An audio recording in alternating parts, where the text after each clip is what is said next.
Good afternoon, everyone. You know, in Genesis chapter 4, we see the story of Cain and Abel, and I believe we live in a world of Cains and Abel, even of this day. And we can see very clearly from Genesis chapter 4 that Cain was the firstborn, he was a farmer, and he raised fruit. Abel was a rancher, and he, of course, raised cattle. And it says in the process of time in verse 3 that they were supposed to both bring an offering unto the Lord.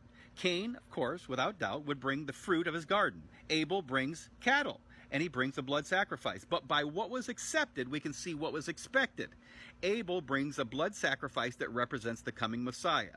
Without question, that was what was accepted and what was expected.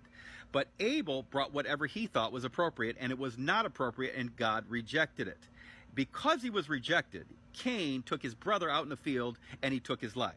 Can we see some comparisons to this day and age? My friends, there's Cains and Abels in this world today.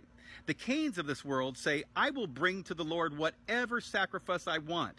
And the Abels of this world will say, no, there's one sacrifice, one atoning sacrifice, and that is Christ and him crucified. The Cains of the world say, we have to keep the law. The Abels of the world say, no, Christ and him crucified. The Cains of the world will say there's something extra on top of the gospel. And the Abels of the world say, I'm just going to offer the atoning sacrifice of Christ and his record and not my own. My friends, we can see as time progresses, we can see that the Abels of the world will not be able to buy and sell because the Cains of the world are so angry with them. But I encourage the Abels of the world to keep offering Christ and him crucified. That is the only sacrifice worth offering because it's his and not ours.